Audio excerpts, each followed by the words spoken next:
Yeah. What was the first car you learned how to drive stick on? 1968 Porsche 912. That is way cooler. It is pretty cool. That's a pretty cool car to learn I wish stick it was a on. 911 because that'd be even cooler. But the 912 is just a 4-cylinder. But still, it was a pretty cool car to learn on. That and then my dad's 63 Vet. Yeah. That's also a very cool car to learn on. Yeah. Mine was I don't remember what year it was because I didn't own it.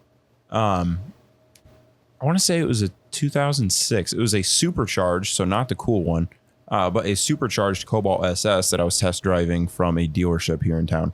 You were on the test drive and learning how to drive stick? Yeah. That was the first time I drove it. And I knew the principle of it, but I stalled it and then got it going again. And I was kind of getting my way down to, what is that? The Tyson's down there across from Advance Auto. And I was trying to drive it around in the parking lot a little bit. And I was okay at it, but not great. And then my dad drove the thing back because he was with me. Was there a sales guy in there with you? No. Okay, good. No. I was gonna say, wouldn't that be awkward? That would be I was gonna hilarious say, if I just... Honestly, though, odds are the sales guy would not know how to drive stick. Yeah, that's That's unfortunate, but true. But yeah, so we took that back, and then, man, it had to have been the same summer I bought my race car, and then I proficiently learned how to drive with that. And I still use that same car, and the car absolutely... I think it's a synchros issue, but the car doesn't want to go into any gear. And so driving it is hard. A challenge. Yeah. But luckily with our gear ratio, I hardly shift at all. Right. So it's not too much of a problem. So before we get over to Dalen, I would like to say I learned how to drive on those cars, but really, obviously, driving a stick, you need a lot of practice. And that's where you get most of your learning from. Yeah. And what I got a lot of practice on was my buddy's sister's 1996, I believe, Plymouth Neon, not a Dodge. Okay. Dodge took it in what, 99? I think there was a Dodge Neon at the same time, but the Plymouth was the nice model. Still didn't have power windows in the back. I don't think a Neon ever got power windows in the back. Never. But this one also had second gear out, so you had to rev the shit out of first gear and then go straight over to third. That's pretty cool. Yeah. Well, I should say then the car that I feel I truly learned, I wouldn't call myself a master of the manual transmission because there's always ways to be better. Yeah. But what I learned to double clutch in, what I learned to shift faster in, what I learned to heel toe in would be my Trans Am. Yeah. And mostly because that car is so easy to drive and it sounds cool as hell when you downshift. Yeah, it's a fantastic car to learn to drive on. I first started learning on our buddy Jake. Oh, he had boy. a 2001 Honda Civic. Is DX base model, manual transmission, crank windows. With no tachometer. Nothing. No tachometer. You had to use your ears. Also, that car had 300,000 miles on it and a factory clutch. I'm at 181 on the factory clutch. I'll let you know when I hit 300. See, yeah, I please feel do. bad because my Subaru, the clutch got replaced at 140 and it wasn't the factory clutch that was in it.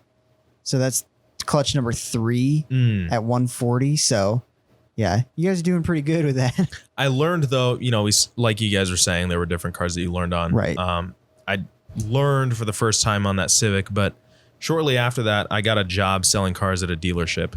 And I honestly, admittedly, spent very little time actually communicating with customers and spent way more time joyriding all of the cars. Sounds about right. I got a lot of practice just driving just whatever. Yeah. I mean, whether it be a Camaro with a stick or a Veloster N with a stick, whatever. I mean, and that probably helps just learn because every clutch is different. Right. Every stick shift feels different. So learning the differences and figuring that out was nice. That dealership. Hey listeners, Dalen here. I hope you enjoyed the teaser for this week's episode that you've just heard. Maybe it'll get you thinking about the first manual car that you learned how to drive. If this is your first time listening, welcome. We hope you enjoy what you're about to hear. And if you've been following along on our brief journey, welcome back. This week, we're in a new location, and there might be some sounds that you haven't heard before. Around the 30-minute mark, one of our microphones started acting up, so apologies for that up front. But on the upside, you'll hear some cool sounds that, it almost kind of sounds like Galaga noises. Remember to subscribe to Joyrides to stay up to date on our most recent episode. And while you're there, why not give us a 5-star rating? And if you're up for it, How about a review? In this week's episode, we're discussing the new cars that you can buy with a manual transmission. Enjoy. No, speaking of high revving engines, so LT1s is just a small block Chevy with weird fuel injection and stuff. Mm-hmm. And then there was also I think it was an L99 or something they called it. It was a 4.3 liter V8. Yeah. That's a weird displacement. It's really weird displacement. It only came in like the big Impalas and stuff. Some of the Caprices. And it's like a cop car engine. Mm-hmm. But those have the same stroke as a 302 Chevy engine. So theoretically, you can make like a junkyard 302 7,000 RPM LT1 for like $1,000. I think we should test this theory. Is this I want to. 6 or 8%? I think it's 6. Okay. The 6 almost looks like an 8. And I was like, whoa. So I think there's a thing with below 6%, you need this license, and above 6%, you need a liquor license. Gotcha. What if you're at 6%? Yeah, that's why most beers are like at 6%. Gotcha. Or most whatever. This is because they can do it with the lower like threshold, I guess. Yeah, lower bracket. By the way, I'd like to shout this out. This is a Sutliff cider. Are we recording? We are recording. Oh, hell We've yeah. been recording. Oh, I didn't know that. Yeah. Tony, why don't you go ahead and just kind of explain Sutliff cider? Apple cider. It's just an alcoholic. There's a fuckload of flies in there. Yeah, honestly, they're driving me nuts. It's a Yeah, cider. we'll have to spray for that next time. Yeah, we will. Yeah. They're trying to violate my Coke. It's I'd like delicious. to though. shout out Coca-Cola. We're not sponsored by anything, by the way. None of these drinks. Nobody's paying us. I'd like Not to. yet.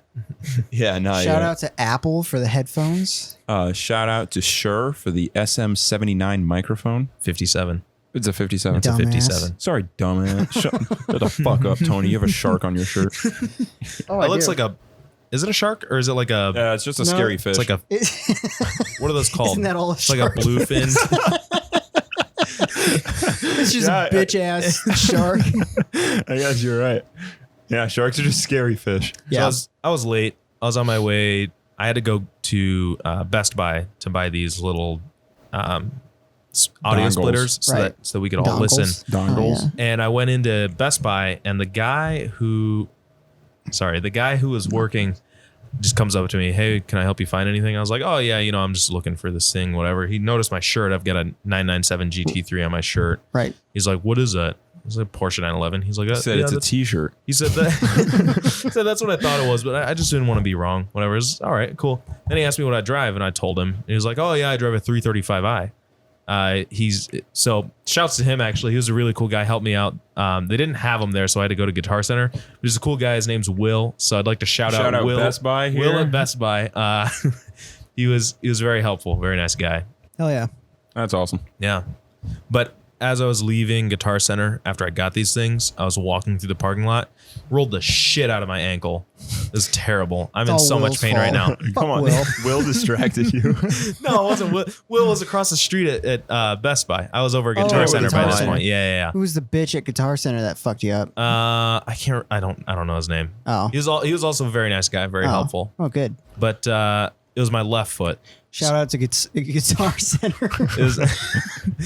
We're just gonna do shout outs this whole episode. Shout out to Fuck Guitar Center everybody. for selling us audio jack splitters. Yeah, that was very nice of them. It was my left foot, so Oh. That's a using clutch foot. clutch on the way over here. Oh, yeah. Oh, yeah, that sucks. Yeah, it was rough. I tried to drive my stick shift car in Crocs the other day. Nightmare. Dude, Well, cowboy boots are worse. Oh, I'm What's sure. so bad about Crocs? Well, they flex too much. Oh, And they're really? big and bulky. Did you have Okay. them in four-wheel drive, though?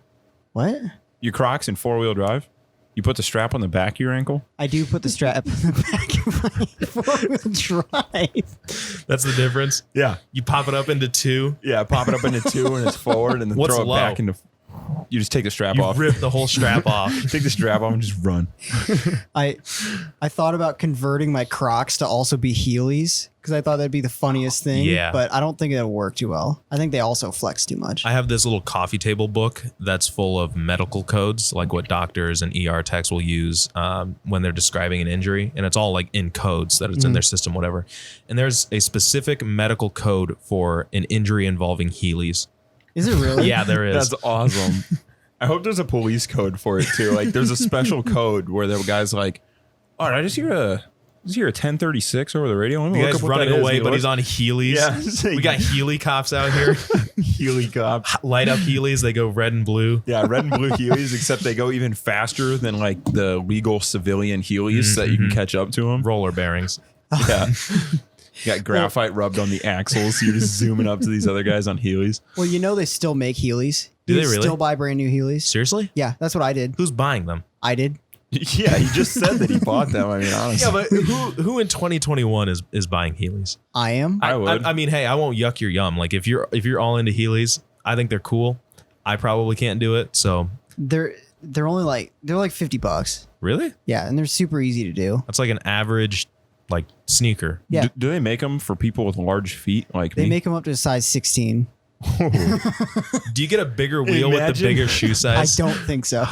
I don't know. I feel like you should. off-road wheels, big Oh, bulky yeah. mud tires. Just like start cutting treads in like Yeah. the wheel or whatever. That'd be awesome. Just kind of like Dremel some treads in there. Shout out to Heelys. Yeah, I'd like to shout out Heelys for getting us places faster, Slightly. slightly Just faster. barely faster. But you can't go off road with them. But Right. we'll ignore that. You know, We at school we also tried to put off-road wheels on a ripstick. All that does not work.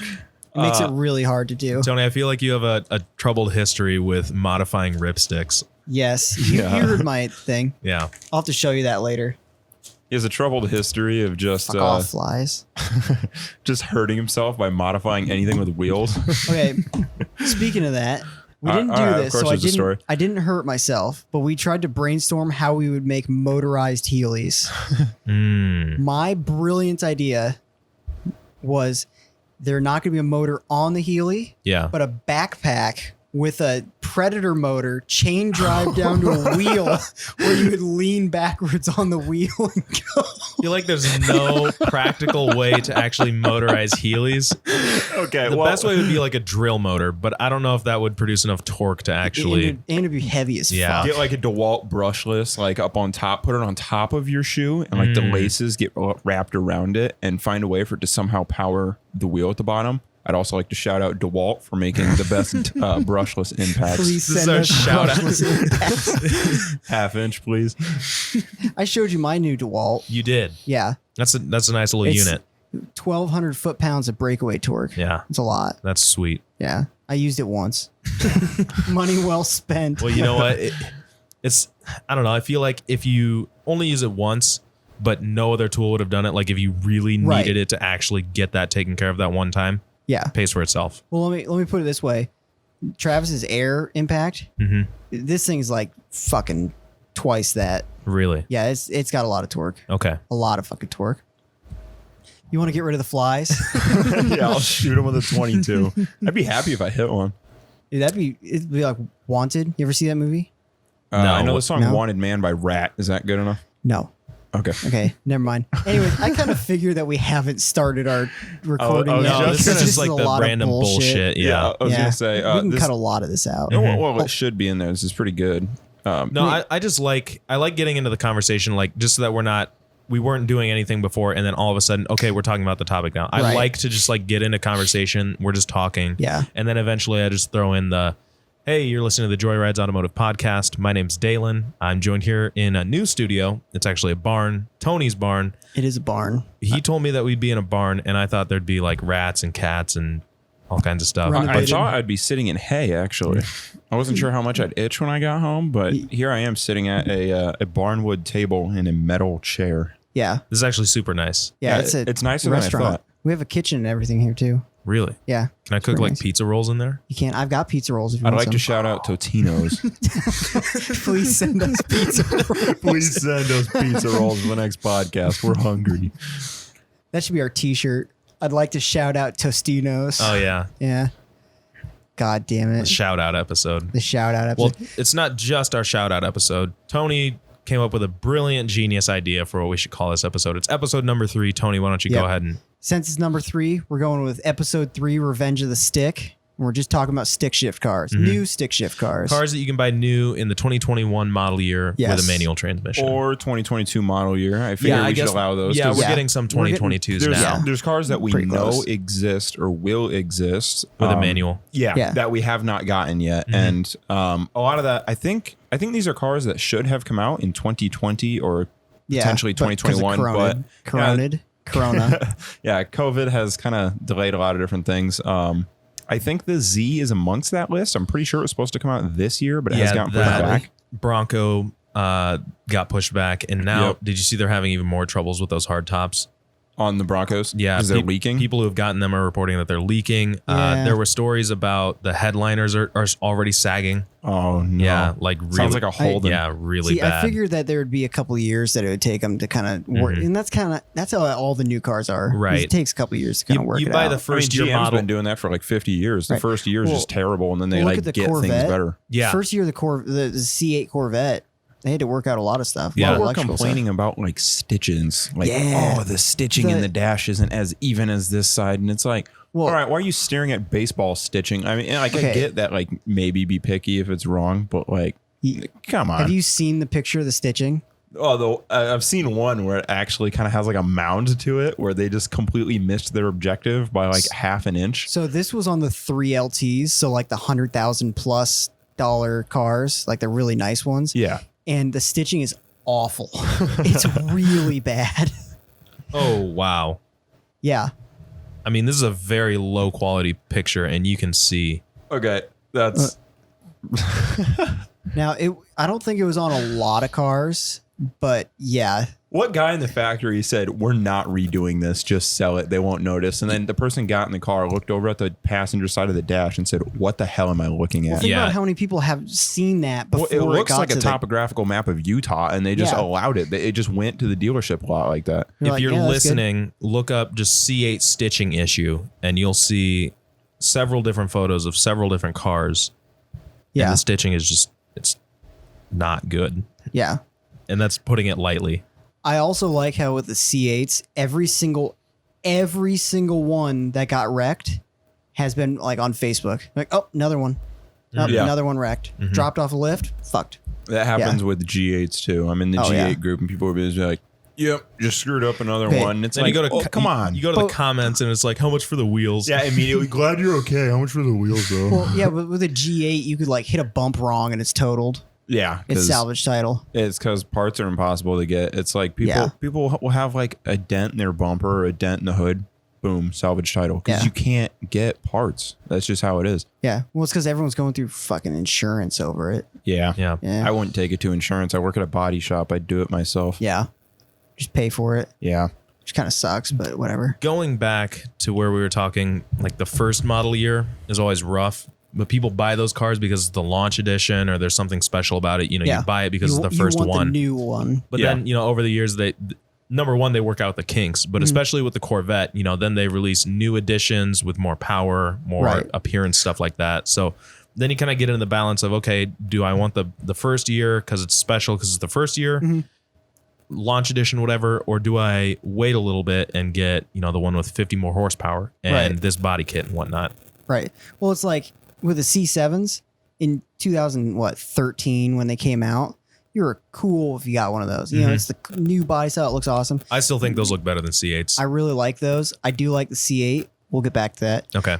But then if you go down to like 2019 and you bought a new one, then it's a 6-year-old car. It's like anybody that buys a GTR today. Like, nice car from 2007. Right. Like, I get that they've updated it, but it's like, it's to the point where I don't know if they're within the realm of being cool anymore. At least, I mean, they're cool to people like us, but imagine, you know, your buddy's got the newest model of the R8, you know, another buddy's got the C8. Say that like you're in that kind of like income area and, or, you know, has an M2 competition, like, you know, something within that price range. And you're like, hey, got a GTR. And they said, how is that any different than the one I drove on a PlayStation 2? Right. Like, it's an old platform. Yeah. But like with the C8, and I was thinking about this the other day, has there been any other car that has switched from front engine to mid engine, like for that model? And the only one I could think of are the like rallycross French hatchbacks. Right. like other than that, Renault. It was like the R5, but then they turned it into like the Turbo 2 or whatever for rally. There was the Renault R5 Turbo, I think, was a front engine and then became a technically mid-engine for rally. And then same with the MG. That car kind of turned into that MG car. MG made a little hatchback. Oh, I know what you're talking about. Mm-hmm. Right. Which, like, those are different because it's for like a race spec thing. But any other road legal car that went front to mid. Right. That's curious. Because when the C8 came out, also we're not going to talk about stick shift a whole lot here, but well, we'll get to it. Right.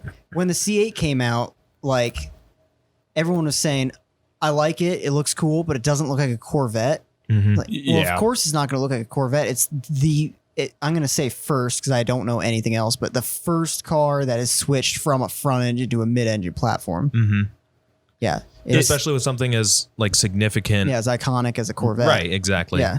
From front on, I think it retained its identity. It has kind of that pointed stingray nose that we've all like come to know. Granted, It's changed a little bit. It's gotten a little bit more Ferrari on the side, a little bit more McLaren on the front, a little bit more Lamborghini to the back. That's just an effect of it being a mid-engine car now. Every mid-engine car looks the same. Exactly. Yeah, exactly. You need, with the engine in the place that it is, you need certain proportions to, have things evened out. And even then, you also need air vents on the side. You got to get air to it somehow.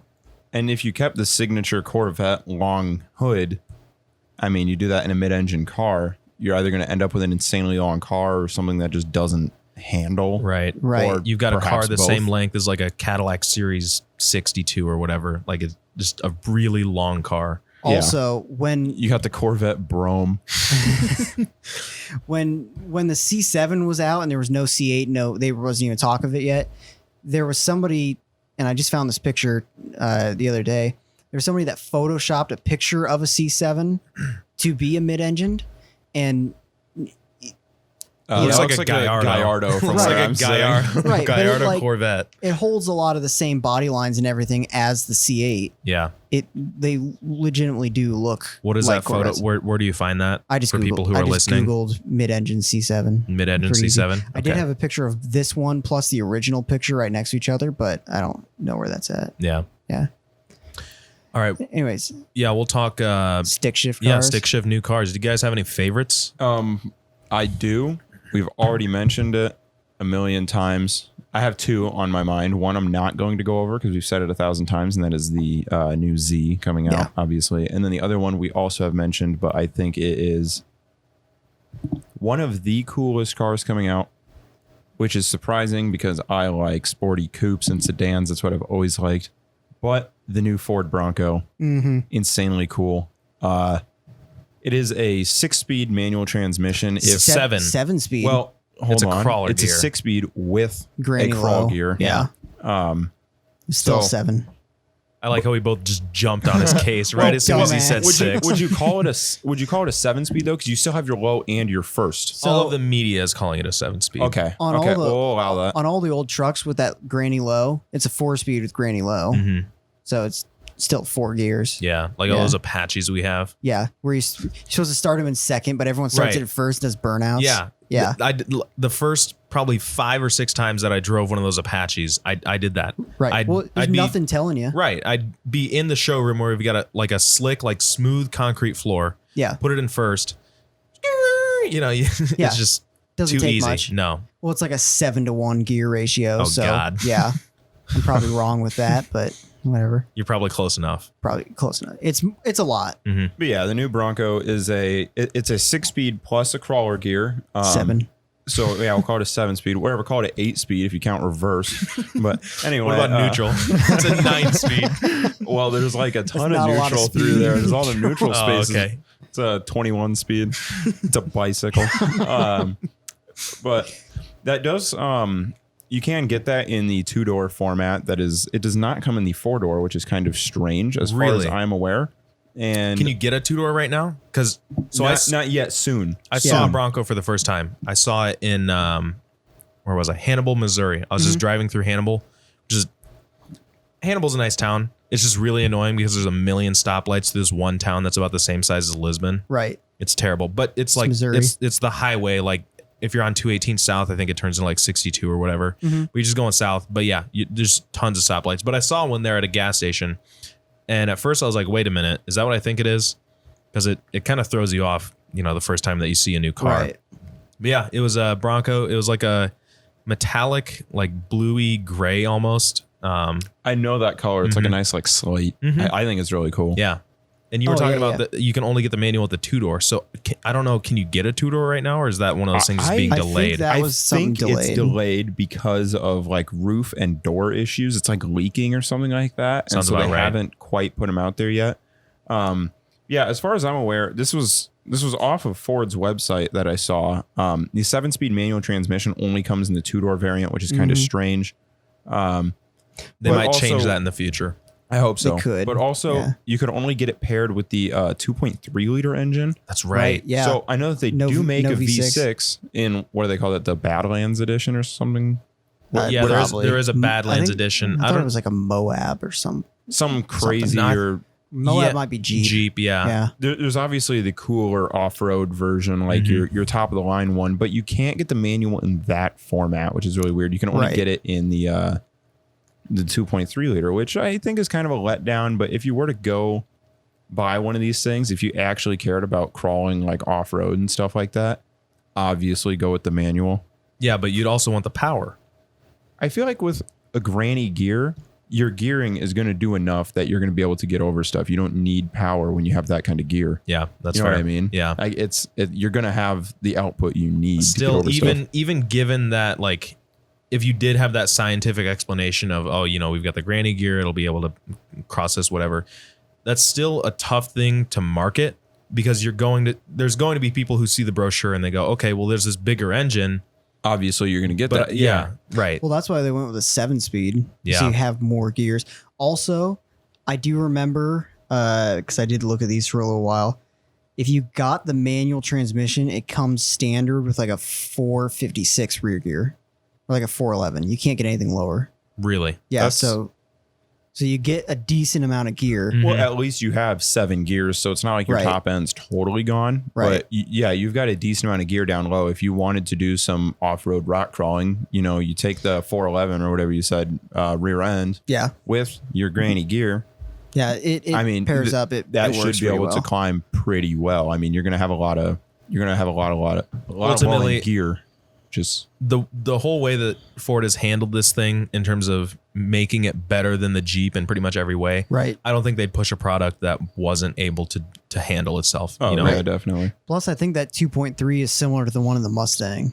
Oh, yeah? Yeah. Okay. I don't know if it's turbocharged or not, but I think it's believe it's turboed in the really in the Bronco. I don't believe it is. What's the power output then?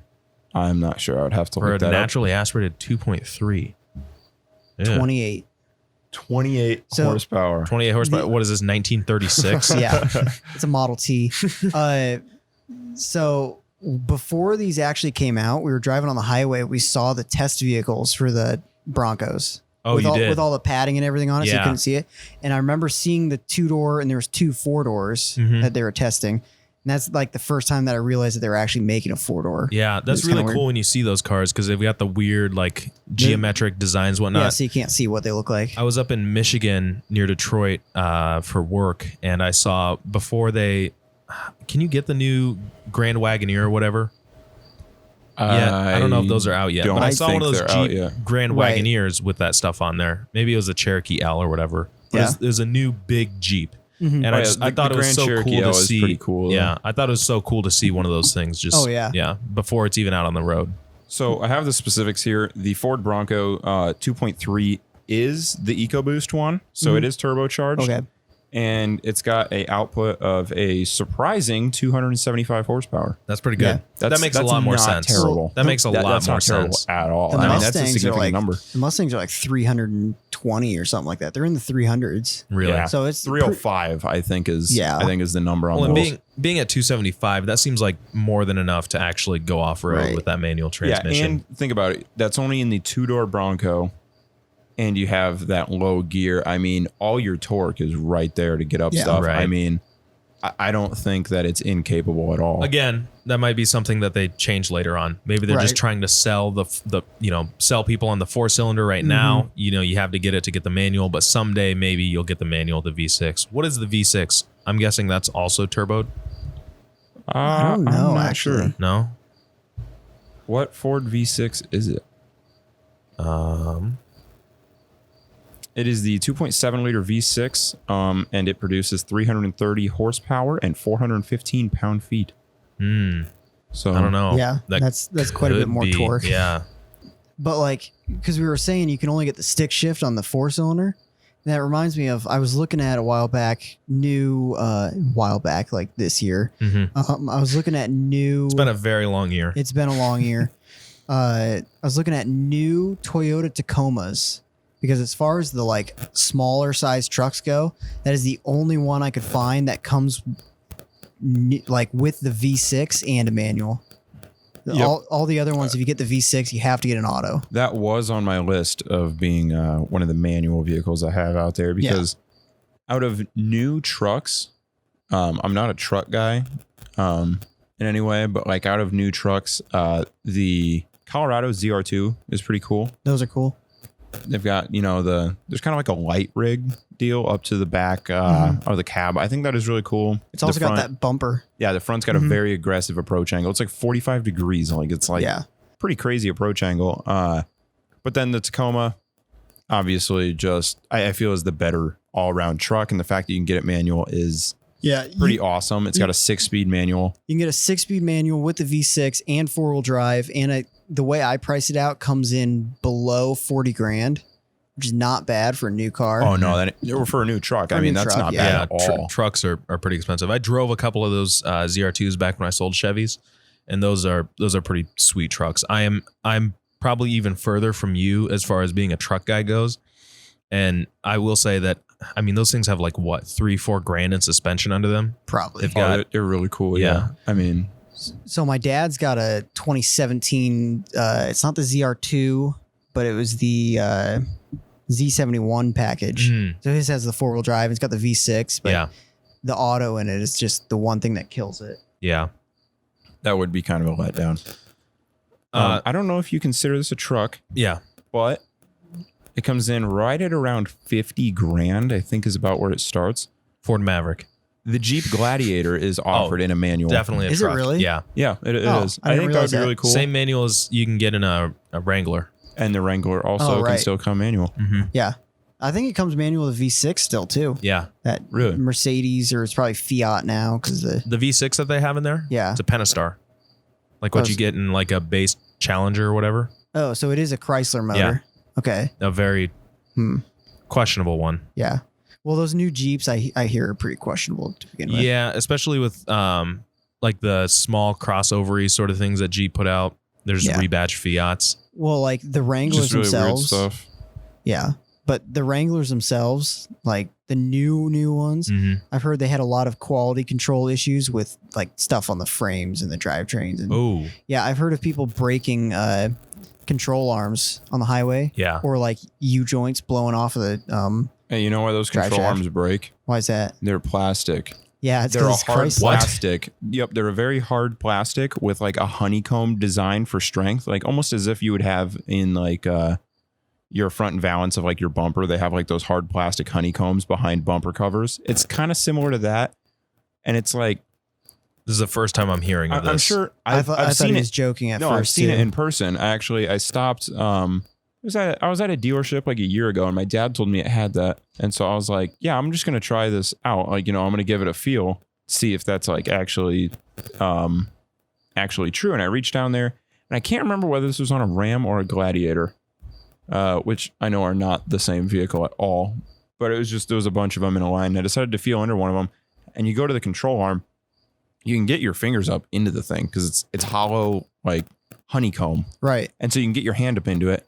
And I was like, yeah, this thing might survive in the summer, but imagine you're living in Alaska. It's like negative 30 degrees out and you hit a pothole. Does that thing just snap because it's brittle and it's so cold? Like, so do they survive that? I'm sure they've tested that. I can't imagine they would last more than like Like once your warranty's up, you're fucked. Yeah, Yeah, I bet temperature I'm not so concerned with. I'm sure that's something that they can actually Right. test, but longevity is the one thing that I would Especially really question. Chrysler. If anyone can't make a plastic, it's them. Yeah. Yeah. Chrysler makes a really nice 6.4 liter V8, and that's it. Yeah. Pretty much. I mean, what else are they doing at their factory nowadays? They're just putting that engine in everything. Yeah, That's it. all they do. They're like, hey, we made a cool thing. They just put it in all their junk. Yeah. We were going to talk about new cars that you get with a manual, but we were also going to mention cars that have lost the manual over the year. And Oh, yeah. we're on the topic of Chrysler-based trucks, and so I'd like to say that in the Ram 2500 and maybe the 3500, you were able to get a 6-speed manual with the diesels up that's until right. like 2012, Yeah. or maybe even later, Yeah. which is nuts because nobody else. I mean, Chevy and Ford both lost manuals in their diesels like in the late 90s, early 2000s, Mhm. right? Well, I don't know. I'm not a big truck No, person. So yeah, I'm I'm not either. But I just, informed on that. I mean, when I think about it, and the first time I stumbled upon that, I was just looking on a dealership website Mhm. and it said manual diesel. I was like, that can't be true. This has to be incorrect because you see all the time people input Right. manual incorrectly. But no, there it was, a 6-speed shifter on the floor. Yeah. Yeah, that's weird. So, Yeah. are there any trucks left that you can get diesel and manual? No, Are there any? no full size truck. You can't even get a 1500 gasser with a manual in any truck. Yeah. That's kind of unfortunate. Pretty much trucks, unless you were with the Toyota, Mhm. it's got to be a 4-cylinder to get a manual. Yeah. I That think sucks. the Nissan Frontier doesn't offer a manual anymore. I think Nobody was buying those anyway. I think you know who loved them, and this isn't like a shot at anybody or anything. Old men loved them for the longest time because they were the same. They came out in like 2004, maybe even earlier than that, and they ran that same body style from 2004 all the way up until I think this year. The Frontier was the one that looked so- like the Xterra, right? Yeah, Yeah. Okay. And so It's kind of got I'm thinking of the Titan that has the really big grill. yeah, no, this is their small truck is the Frontier, but old guys loved it because it was just old tech. It had a 2004 radio in it. It had a 2004 steering wheel in it. It was just very basic, not a lot of frills to it, and there was a certain sect of older people who didn't care to learn all of this new technology, who didn't care about pairing their phone and all this stuff. So I they still really pass liked old it. people in like early 2000s Cadillacs all the time. Yeah. Because it's the nicest thing that they can understand. it's like the I don't mean that Motorola as a- Razor of No, because cars. there's plenty of old. There was an old person. What was it? I think one time there was an elderly person who taught me a new function on my brand new iPhone. So this Well- isn't a shot at old people by any means. Like old people are I'm very saying capable. It's not even an insult to those people. There are people that don't even want to bother with new stuff. Oh, And no. honestly, I'm Yeah. kind of the same way. Yeah, The they're- newest car I've ever owned is a 2009. Yeah. And I've been in cars newer than that. Obviously, I don't live in the middle of nowhere. So it's like I've been in newer cars and I get in like, yeah, they're comfortable, but I don't want to get in like my dad's truck. You got to get in and then you got like 5 different screens and one of them turns up the temp on your seats and the other one's your radio and then another one's Right. navigation. It's like, I don't want to go There's a through all lot these going screens. on. And I feel 50 years old when I say that, but I want to just get in a car and just drive it. And that's why I like, cars that are a decade plus old because you just get in, you drive and all the functionalities are just a button. Right. So, going back to the whole new cars with manual transmissions, and I remember I asked you this at work. I wanted to find new cars sub $20,000 that come with a manual transmission. And I know we found like Hyundai Velosters and stuff. Yeah, but like a base Veloster is pretty cheap, but this is one of them that's on my list actually of cars I wanted to talk about because this is a car I've driven is the Veloster N, Yes. which I think is like in the 30s. Mhm. Not yeah, quite not sub $20,000. yeah, not quite but that still. cheap, but it's still cheaper than a Civic Type R. Right, and it's sporty. It's super It's- sporty. I've driven manual and they have a DCT. I don't know what that is. A dual clutch. Dual stream. clutch. Yeah, so Okay, they have a yeah. manual and a dual clutch. I've driven both. It's a 2-liter turbo. Now the manuals make 247 horsepower, but the dual clutch makes 271 horsepower. And I will say, in driving it, it's a noticeable difference. I really feel like if you were going to be driving it competitively, whether it be on the track Right. or at an autocross, Well, whatever. I'm sure the dual clutch just delivers the power a lot better. you'd want the dual clutch, but if you're just going to go scoot around on back roads, the Yeah. manual is definitely the way to go. Yep.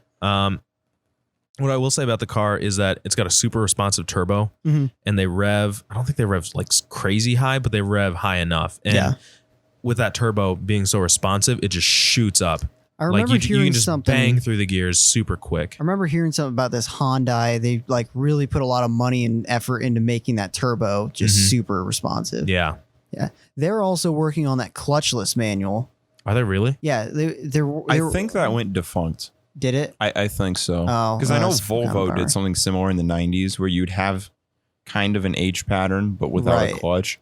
And people kind of didn't like it for the simple fact that people that don't want a clutch in their car are going to buy the auto. Right, because they don't want to do the H pattern thing. And people that want to shift their own gears also want the clutch. Well, it's kind of like that makes sense. All these manufacturers make an automatic, but they've got the slap shift, whether it be the paddles or like the thing in the center that you can do. Yeah, nobody uses that. Yeah. Most of the time because they're not responsive whatsoever. Right. I have one of those slap shifters in my G8 because it's an auto, unfortunately. But, manual G8s are kind of a unicorn. Mm-hmm. But, yeah, I put the thing over into that manual shift mode and you hit it and there's like 5 or 6 tenths of a second before it actually shifts, which I can probably just shift faster than that if it was a true manual and it would be more fun. So it's like I don't even bother with the thing. Yeah. And I think, honestly, most cars are that way, like most autos are. Yeah. Granted, brand new cars might be a little bit more responsive, but I've driven a 2014 Chevy Cruze and it's the exact same deal where you kind of slap it in the next gear and it's like, are you sure? And then it goes. My dad's Colorado's the same way. If you get on it or you like manually shift it or anything, it just doesn't do anything. It just kind of sleeps for a second before it goes anywhere. Yeah. It's like you're asking permission to shift. Yeah. It's like, and then it tells you tell it you're like, hey, please go here. And it's like, yeah, let me check my diagnostics. And it kind of like just looks at all the data and it's like, yeah, sure, we'll do it. It's like you're not really shifting, and honestly, you can feel it that it's you're like not your doing anything. middle management. Yeah, and the car actually makes the shots. It's like you're sending an email to the car, like, please do this, and then like 3 to 5 business days later, they finally get back to you and shift. This is gonna be like the Matrix. You think you're in charge, but nope, everything's planned out. One of my favorite new cars with a manual is the BMW 2 Series, and absolutely, that was on my list. Specifically, the M2. Now, a base 2 Series is a 4-cylinder, makes 240 horsepower, which isn't bad. But the M2 makes more than that. But the one you want, obviously, is the M2 CS. That's their competition sport model. All right, makes 444 horsepower out of a turbo 3-liter inline 6. And those, oh my god, they're cool cars. Now, the early ones had the N55, which was a questionable motor. The new ones have the S55, which is like the M variant of that. All right. It's a 6-speed manual on 6 cylinders. Replaced my 1 Series, so it's a lot like just a newer 1 Series, but they're a little bit longer, a little bit wider, a little bit shorter, I think, actually. Really? Those cars are cool. I've never driven one. I'd love to. I've been looking. Prices aren't going down. No. I don't think they will anytime soon. No, not with this market. Yeah, so that's something I can just basically give up on that dream. Yep. They recently revealed the new 2 Series for like the 2022 or 23 model year, and it's less attractive. I'll say that. If you are interested in getting a 2021 2 Series, they do still have the attractive grille. Not like E30 attractive, but like this, still the good looking BMW grille, not the pelican teeth, whatever that thing is. It looks like a beaver. The new one's pelican teeth. Yeah, it's whatever. like SpongeBob's teeth. Yeah, SpongeBob's huge teeth is what the massive. new BMW looks like. No, but anyway, the 2021 2 Series starts at $43,750, which is not a bad price. Not bad for like a premium car. Yeah, it's an okay price, but Is the that fact that base? it's manual, yes, that It's is like the a base 2 Series, so it's not like it's not like a direct like sports oriented car. Like it is more of like a premium car. You know, they come with like comfort shocks and stuff like that. But they tune a little bit sportier than you would get in like a Lexus or something like that. And if you get the 2 Series standard, they are rear wheel drive. You can option in BMW's xDrive system. Yeah.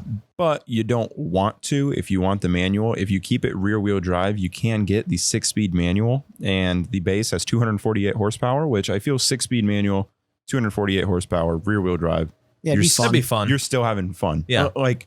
Like Dalen said, this car is pretty much his 1 Series, but just modernized because you're rear wheel drive, 6-speed manual, and at around the same power figure. So I think this car would still be a ton of fun. However, you can also get the M240i, which offers 335 horsepower in the manual. So that would be really cool to go with. They've got the 228, I think, is your base model, or maybe 230. Yeah, the 230i is your base. Yeah, so the 228 they had like at the beginning, like in the early model years. Yeah. And it's tricky because they do a bunch of different numbers, but then there's the 230, the 235i, might even be a 240i before you get into M2, but then you enter M2, then you get M2 Competition. M2 Competition Sport is the big dog. And you can get, I think, one of the very few options on the M2 CS is carbon ceramic brakes, which is like one of the big ones. But that's like a limited production thing. They're only making like a couple hundred cars. 80, like 80 to 90, I think. So a lot of money for like what is the M2 considered a compact? I'd say by today's standards, it's definitely a compact. Like back then, it'd be a mid-size or a full size in the 90s. If you parked it in a normal parking lot, it'll be everything would be bigger than that. Yeah. Let's go back to small cars. Earlier, we had talked about the Veloster N. Those things came in right around 20 grand, I believe. At least the base Veloster. The I think the ones, N. The N's 26. Is that correct? I'm gonna have to fact check that. I don't want to be wrong. Yeah, here, let's do a quick fact check on the 2021 Veloster N. Whoa. Okay. I was way off on this actually, because I thought it'd be in the 30s, but the N's base price is $28,595. Okay, so I thought it'd be like decently into the 30s. But yeah, I thought it was like 26, 27. So 28.5. I feel I was pretty close on that. Yeah, and that's higher than it was in previous model years. Yeah. But still, that is a good price for a good car. I mean, you can't hate on that. I've driven, not the N, but I've driven the standard Veloster, and thing's actually cool. Yeah. I think they look kind of like a pregnant egg. But yeah, they look a bit strange. but the thing was fun to drive. Third door, don't you? Yeah. It's a passenger rear I think so. side has a door. Yeah, it's super weird. But anyway, going back, small cars, 6-speed manual. The Volkswagen Golf and Jetta. Yeah, I was just about to say. Yep, built on the same chassis. It has essentially all the same options and everything. But you can get them both with the 6-speed manual. You had base. You had 147 horsepower. Yeah, it's like a 1.4 liter. Yeah, 1.4 liter with 147 horsepower. So not a bad number. I think you could have fun with that. But you could also still get the 6-speed manual on the GTI. For the Golf and the GLI for the Jetta. And those offer 228 horsepower with the manual. Volkswagens are fun cars. I figure the Golf is the cooler one to go with out of those two, but I won't make that decision for either of you. Yeah, I think that's just a preference. Yeah. It really is because they're the same car. It just, you pick. I think the Golf is cooler, but mostly because I played Need for Speed Underground when I was younger. So I think that they're pretty sweet. You know, and I think they're even standard with the 6-speed. Like, it's not an option. It's just. Yeah, that's their standard fare. Yeah. Really? For the Golf, GTI? at least. I don't know about the Jettas. For the Jettas, it's the same. Is it really? Yeah. Okay. You have to option the automatic. Is it? Does it cost anything? I don't think it costs anything. I think they just. A lot of manufacturers now, you can select the automatic as an option, but it's just free. Right. They make so many automatics. It probably costs them more money to make the manuals. Right. I just like that they offer That's it why they're as a disappearing standard. for the most part, is that because, you know, these manufacturers are designing a manual transmission and then nobody options them out. They're not making money back. Well, yeah, most people just want to get in their car and go. Yeah, which is unfortunate because I like to get in my car and drive. Well, it's fair. I think there's plenty of people who... It is unfortunate in the sense, you know, coming from an enthusiast, it's unfortunate that we're losing the manual, and that's kind of why we're doing this topic of conversation. But for the average person, they just don't give a shit. Yeah. It's not important to them. Yeah, I can't tell you how many people I've met that just don't care anything about cars. Nothing. Yeah. I mean, there's a ton of those people, but I mean, I'm sure you guys have had this also, but nothing makes me happier than teaching somebody how to drive manual. Yes. It's not on my car. I've taught several of my friends how to drive. I actually teach them on my Trans Am. It is very easy. It is like the easiest manual transmission I've ever operated. Yeah. The thing, like the shifter notches right into gear. The clutch is super easy. It's got like a perfect weight to it. Yeah. The hardest manual I've ever driven was actually a 602 crate race car. But it uses a Saginaw 3-speed, so it's a wishbone style 3-speed. But the clutches on those things are so stiff. It is an on-off pedal. Like first time I tried starting it, I stalled. and I'm proficient with a manual. So I was like, oh, wow, I feel like an idiot. I just stalled. Right. And then the second time I started, did a burnout, like getting out of my spot. Yeah. And I was like, Well, wow, probably this had thing's a hard to pretty- drive. Probably had a pretty stiff race clutch. Yeah. It's- And I was like, wow, this thing's hard to drive. But then I realized that I'm not alone in that sense at all. I mean, I'm at the racetrack every weekend and I see other people driving, you know, sportsmen, late models and like modifieds. And they'll do it all the time is they'll sit there. You'll kind of hear the car wind up a little bit and then they just do a burnout leaving their pit stall. Just you see that all the time because these clutches are so difficult to operate. They're just so stiff that they it's won't just slip. yeah. You start letting out and then it's just go time. That's just all they do. Also, I'd just like to say, because I have had to explain this to people before, 602 is not the displacement. It's just It's the code. yeah, it's just what they call it. They're a 350 displacement. Yeah, just a normal small block. It'd be See, cool. I if was it confused by that 602 at inches. first because I thought it was a 602 cubic No. inch motor, and I was That'd like, That'd be "Holy massive. shit!" That's- Was yeah. that 10 liters? Yeah. That'd be awesome. Did you see this new Copo Camaro that's coming out? Not a manual. Oh, the so we're not putting it- 9.2 liter or Yeah, whatever. it's a 572 cubic inch V8. Because why not? That's so cool. Is that the one that you're not allowed to drive on the street? Yeah, I think it's like a drag race only Yeah. kind of thing. That's why it's not the largest They displacement make engine. Chargers like that too, don't they? Maybe I know Challengers. the Oh, Demon, Challenger. What- the Demon was kind of like The a Demon. drag race thing, Right, where but it don't they came make with a- drag radials? Don't they make a variant of that you can't drive on Well, the street? That's why the Demon isn't the most powerful production car in America with a V8 or whatever, because it's not a street car. Oh, Yeah. so okay. it's not allowed that title. Yeah, because Okay. I know the new GT500 coming out. They said it's going to be the most powerful V8 in America, Yeah. and it's like 750. And the Demon's 800. hmm Yeah, Getting back on topic, you were talking about teaching somebody how to drive stick. There's this girl that went to school with us. Her name's Anna, and her parents bought her like a 2014 Cruise I know manual, this story, and yeah. I taught her how to drive stick. It was the first person I've ever taught how to drive stick, and it was a super like rewarding experience. Like it felt good to pass that sort of information on to somebody else.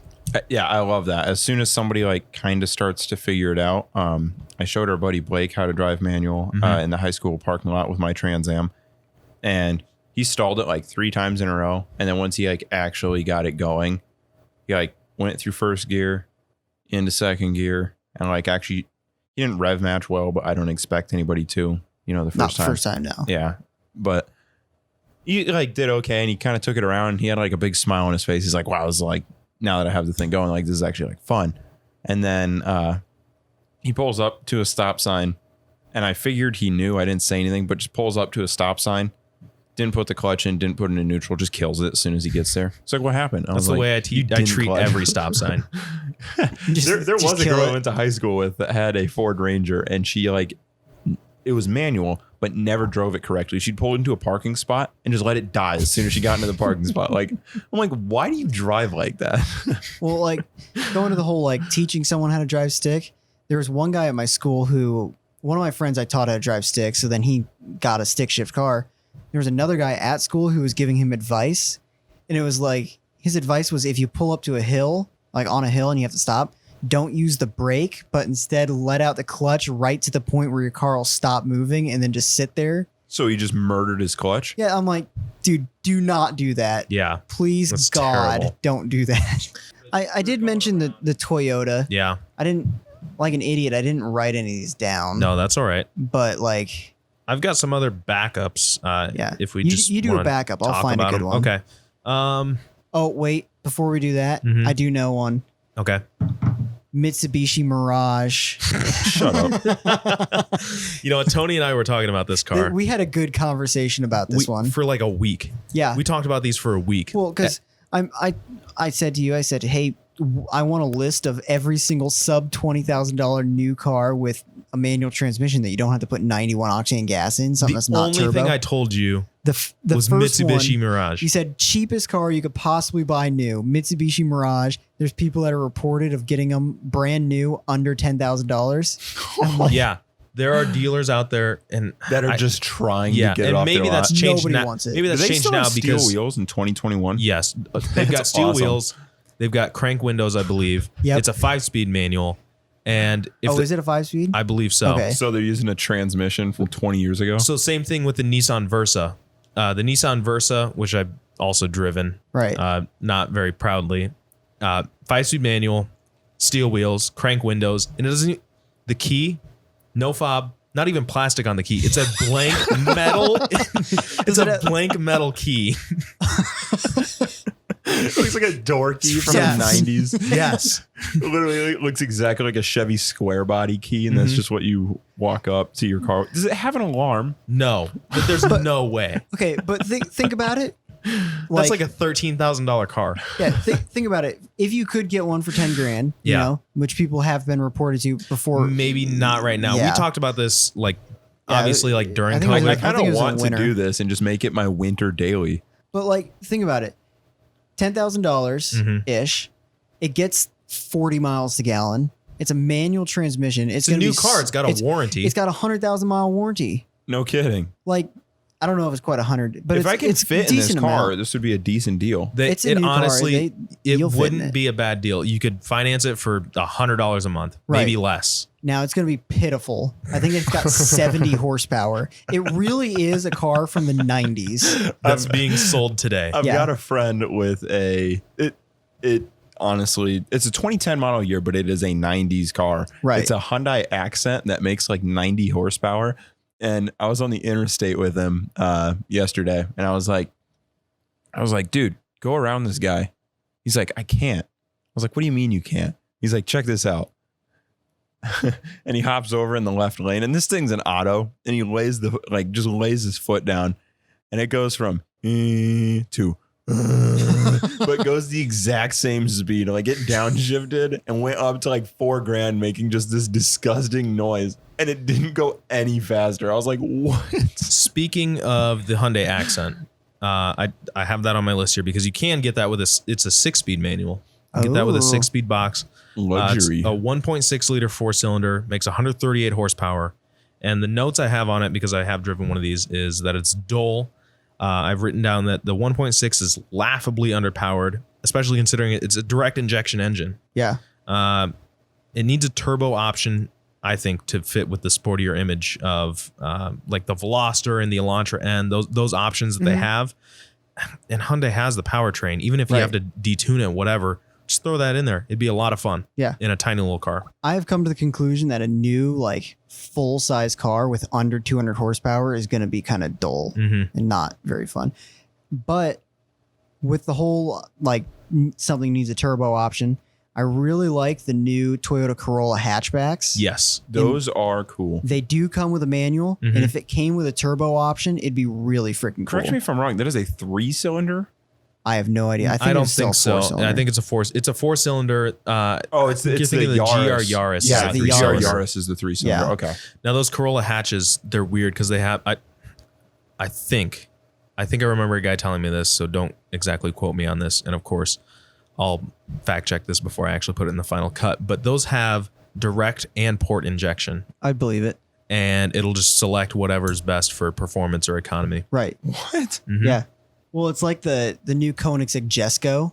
It's got 3 fuel injectors per cylinder. It's a V8. Is that just to dump piss loads of gas in there? Or think does it actually select based on Two something? of them are direct injection for just dumping gas in there. And then one of them's in the port. And it's just somehow, some way that makes it better. Well, that'll help with the I'm not going to carbon question build. it. It's a Koenigsegg. Right. Yeah. That'll help with carbon buildup on those GDI engines. Oh, yeah? Yeah. GDI? Gasoline direct injection. Oh, okay. That there's all these reports of without that fuel injector there spraying gas, you get a lot of carbon buildup on the intake valve. Oh, okay. And so it kind of bogs them down, makes them kind of shitty. But with that, injector there now, it'll clean all that carbon off. Okay. I can see that. That's not too bad, though. And then all those little cheap bullshit cars we were talking about earlier, like the Mirage. It's a The 5-speed. Geo Metro needs to come back. Geo That's what Metro you were would going to be say. pretty cool. That's not what I was going to say. Actually, I saw a Geo Metro in town here that was a convertible.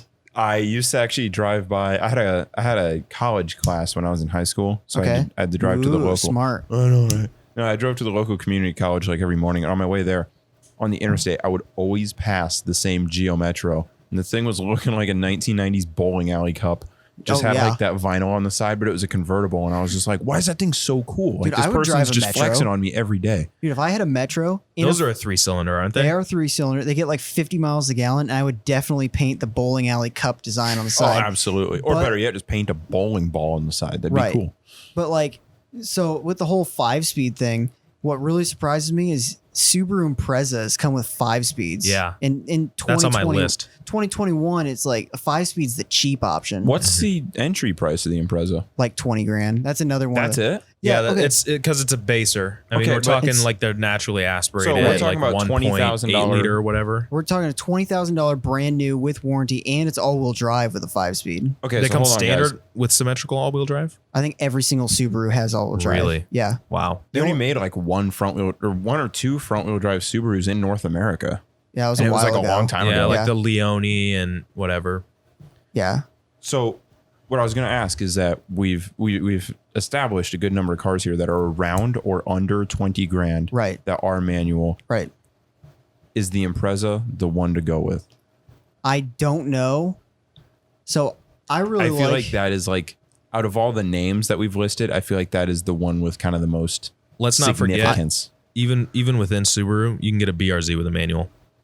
it's true. Yeah. Toyota 86. I guess BRZ would be the one that's not all-wheel drive. That's true. Yeah. And the only one that That'd be a rear wheel, yeah. yeah. But then the STI is the only one that's not symmetrical because you can change it. Mm, Yeah, you can go to 60 front, 40 back, or vice versa, or whatever. right. Yeah. Those, I think they did a long time ago, or maybe it was the, maybe it was like the Mitsubishi Evos. But I remember one of those old cars had, you could adjust the diff with a dial, Yeah. like on the dash. So the Subarus and the STIs, and only the STIs, my WRX doesn't have this. They call it DCCD, driver controlled center differential, and there's a dial that you can change it from, and it's like, it says sport, and then I think I don't know what the other one is, safety, and it's just basically changing the amount of slippage between the front and the back. That's so cool. Oh, Those it's cars- badass. those I cars think are that is really cool. insanely cool. When I Yeah. worked for Paul down at the Nissan store, we had a Yeah. 17 STI, Mhm. and there was like a Crown Rally thing happening up in Cedar Rapids. Yeah. But we were down in Iowa City, and there was something where we were going to take the cars up and just show them off at the Crown Rally thing, Right. whatever. But I was out at lunch, and I was supposed to drive this STI up. I came back, and I had just met Paul. Mhm. I was new there, and he was like, "Hey, are you still going up there?" I was like, "Yeah." He was like, "Well, they've got a van, and they're going to bring everybody back after you drop the cars off, but you need to meet them up there, so you better hurry up and get up there." I was like, "All right, in this STI, I think I can manage to hurry up Right. and get up there." That was a very fun car to Oh, drive. I'm sure. That was at that point in time. That was the fast side driven Oh, yeah. What'd you hit? 90. 130. So on the whole like STI thing, I think 04 might have been 03 or 04 might have been the first year you can get an STI in America when they Mhm. made them.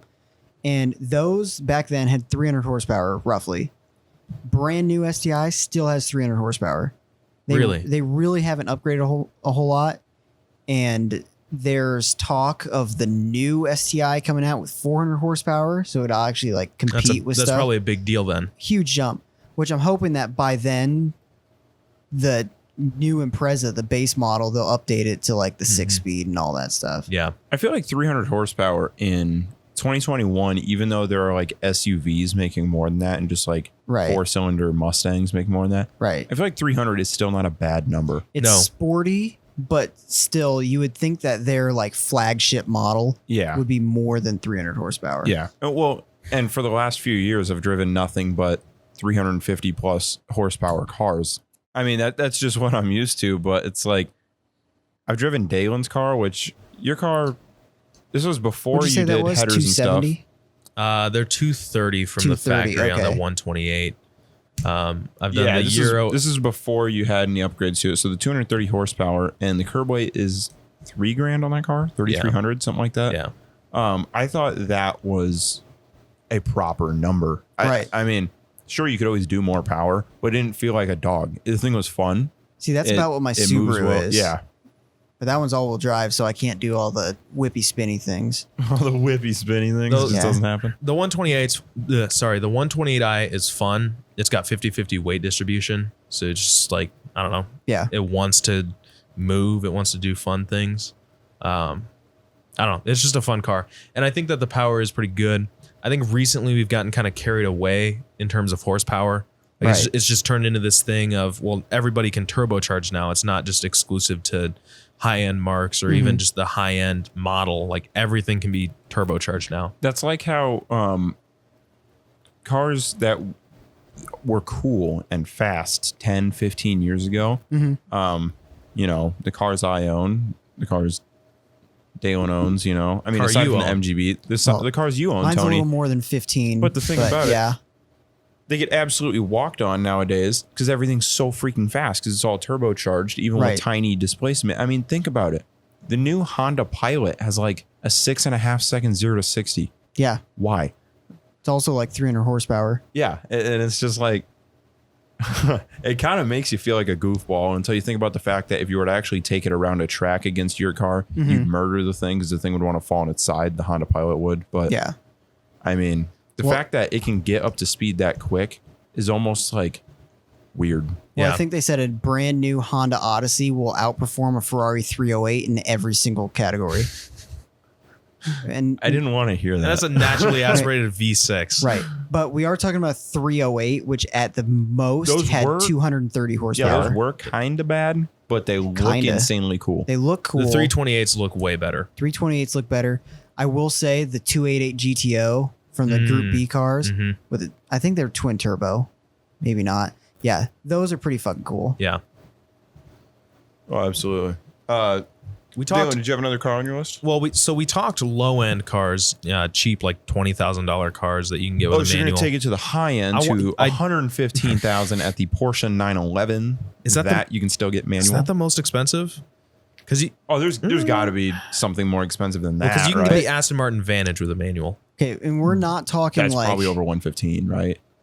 I would imagine, because in order to get the manual, you have to upgrade to the like AMR performance, whatever, like the track oriented. But as far as like a 6-speed, I kind of wanted to keep track oriented cars off because there are so many track oriented cars that you can still get manual. I mean, not like a huge list, but as far as road cars for like just, you know, what you buy and then drive around the city.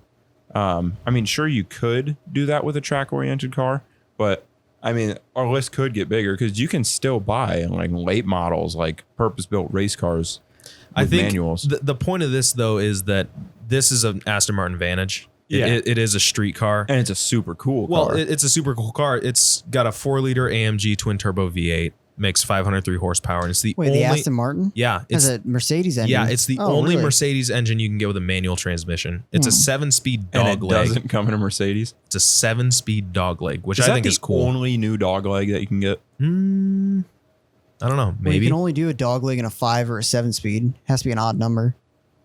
And the only other 5-speed out there was what? The Mirage? Well, there's a lot of 5 speeds, but why the fuck would you do a dog leg in a Mirage? Dog leg Mirage. We're doing that. That'd be awesome. We're doing that. What I've written is that, you know, obviously with the Aston Martin, it's got elegant styling. It's definitely, if you've seen one of these, just look up the Aston Martin Vantage. It's Martha Stewart has a 2004 V8 Vantage. That's her daily, and it's manual. The new Vantage, it's a big departure from like the previous Aston Martin designs, but that's fine because they kind of keep the same look for over a decade.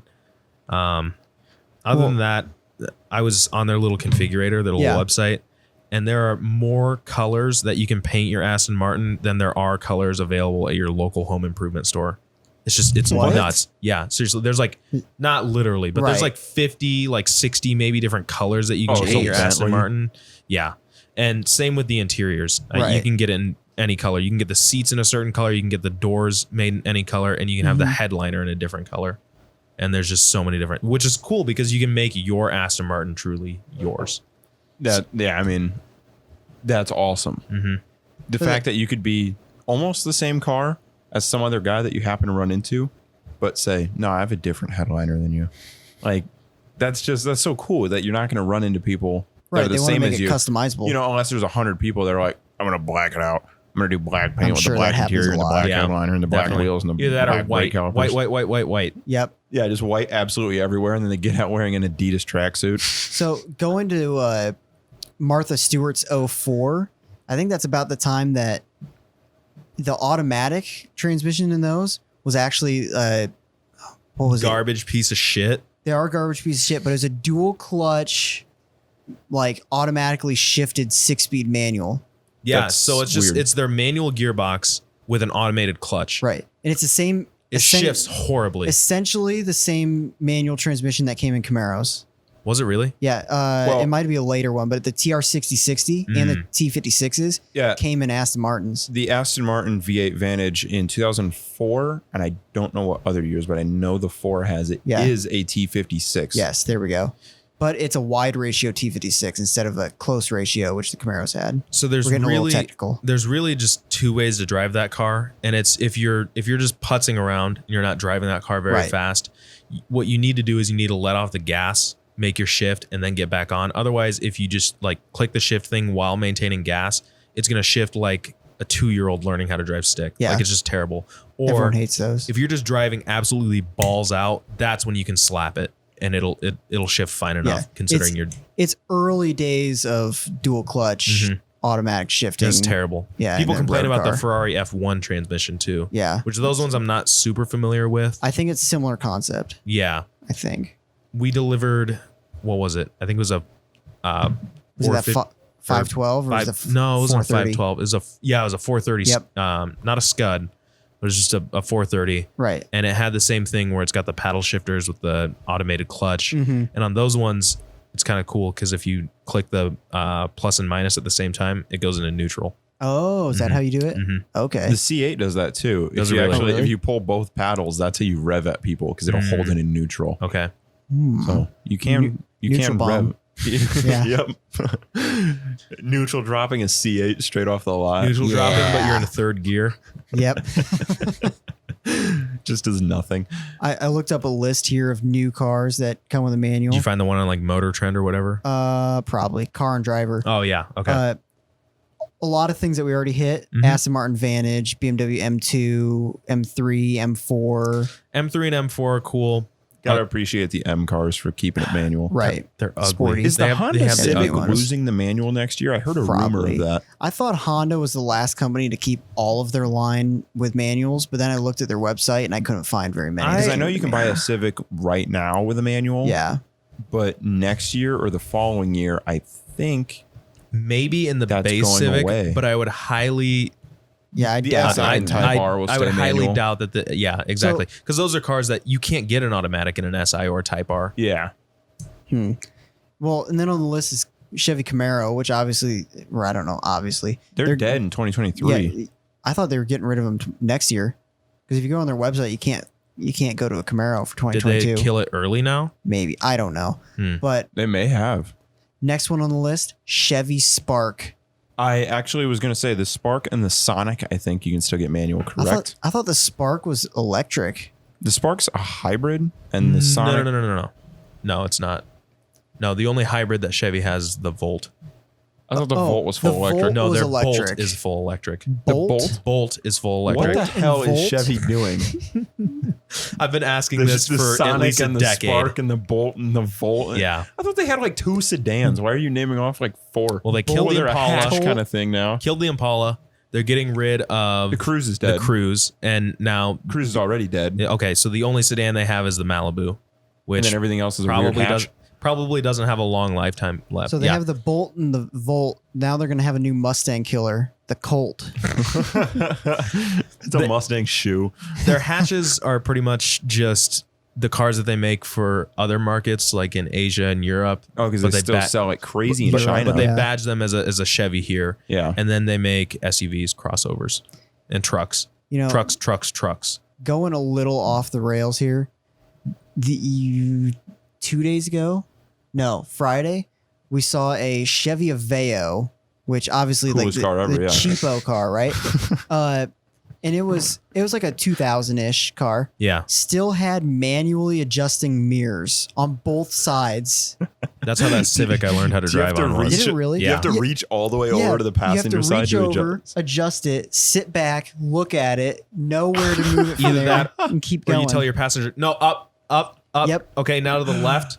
No. In is left. I think- Out is okay. Or Yep. you can be the No, down a douchebag little bit. passenger and like bump it. I think it'd be Screw it way up. funnier if they just ran like this long rod just across your dash so you can adjust it from the driver's seat, but then you just I'm had sure this, somebody's done that. Yes.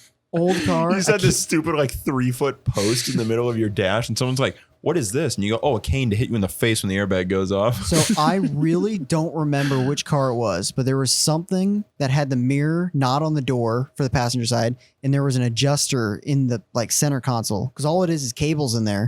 Cadillac, I Was it think. Cadillac? Cadillac. I could see Alante Cadillac. did that before they went to power mirrors. I One don't more know. time. You've got the Wait. There was the little adjustment adjuster is in the center console. in the center console. So that- or I think like on the there's several dash. cars that have There done were that. I think several it was cars. a Lincoln. So I'm thinking Paul of. had a 70s Cadillac hearse Of that course. did that. Okay, yeah. And so it was at least a thing in the 70s, and Yeah. I'm sure they carried it on for Well, a yeah, little because while. power windows were a thing in the 60s, so I don't know, power mirrors. Yeah. Yeah. Whatever. Of course, that Lincoln Continental's probably got both. I have power mirrors Right. in my 89 BMW. Yeah. So I do not have power mirrors in my 85 Trans Am. So we'll just put that out I there. have one power mirror in my 2002 Trans Am. My Not the other MGB side? doesn't The even- driver's side, it's dead. I don't know Oh, what okay. happened. My those gears MGB get doesn't stripped even out. have Yeah. a thing on the inside. You just got to like Well, yeah, you got push it from the outside. you gotta Well, if you adjust have it. the windows up in your MGB, you're wrong anyway. So Well, how about the old Fords? They made coupes or a Those people are hatchback sort also of thing. wrong. Well, how about the old Fords in the 50s where you're sitting, it doesn't matter what it is. Oh, yeah. Where you sit, you will not be able to see the rear view mirror because it's right where the A pillar is. And then you can't adjust it because there's a little flap there, so you have to reach around. The only one that didn't have that problem is because it didn't have a mirror. Yeah, those are terrible. There's Yeah. nothing you can do to make like your line of sight visible with that mirror. And same goes for pretty much any car from that era. Right. Like they're Well, all I don't know. A lot of Chevys and stuff are pretty easy to do. It's just Ford said, yeah, you "Fuck can move it, you," but and- still the mirror is like the size of my palm. Oh yeah. Well, how about we're getting way off the rails. We are really We getting should way go off. back to This is manual probably not going to transmissions. be put into the final cut. It's also 8:08. I figure we should kind of wrap things up here soon. We're only Yeah, at an hour 20. Yeah, you guys are okay. welcome to wrap Okay, this let's up do like whenever. 10 more I don't have minutes to go then. very far. Okay. I want to talk about the Lotus Evora GT. Oh yeah. You get that 3.5 liter Toyota engine, 2GR FE. Get it supercharged. Yeah, that's the one. Yep. 416 horsepower. It's an Accent 6-speed. And as far as I could tell, it's the only manual car that is not front engine that is not a Porsche that you can get. Oh, okay. Mm-hmm. Is this a rebadged Toyota engine? What do you Yes. mean? I Well, know it's not Lotus, re- it's not was, well, not rebadged. rebadged, No, but it's Lotus had been tuned. using Toyota for the longest time. Is that still the case? Yes. Yeah, it's a Toyota 3.5 liter. Okay. Mm-hmm. It's just That's all I was tuned up, asking. Butt built up. fuck. I said that already. I missed it. That's This- the one. This is a good list. Yeah. What about the Kia Forte GT? I know this is one of those cars that you Forte. probably think is like, but hear me out. It's got a 1.6 liter turbo, makes 201 horsepower, and it's a 6-speed. And this is that engine that, like I said, the Hyundai Accent should have gotten this. But this is the sort of thing that, if we keep losing manual transmissions in Japanese cars, you might see the JDM boys turn KDM. Oh boy. Could you imagine? No, KDM, except it's all K cars. That just becomes a huge thing over here. They're slow and furious, and it's just a bunch of dudes with 60 Slow and horsepower. Furious. There we go. That's Just a a bunch movie. of dudes with 60 horsepower K trucks racing each other to deliver milk. So after Formula Poor, can we make Formula K and it's just K car engines? I would love a Daihatsu Mira. No, all three of Wait. us just get K vans Is and the- demo derby. The Mira, that's not the The Lamborghini, yeah. no. Yeah. Okay. But the K car Lamborghini variant. Mura with a K engine. Mira, not Miura. oh, sorry, I'm not Italian. That's not the Suzuki Samurai, is it? No, the Daihatsu Mira looks like this. Oh yeah, that's definitely not a Let me see Samurai. that thing. That looks like a Japanese Twingo. Honestly, it's the same car. It really does. But they make what is this? Oh yeah, the TRXX. They make it's got like a weird body kit on it Ooh, and whatnot. sports car. Yeah. That thing's actually cool as hell. Mm-hmm.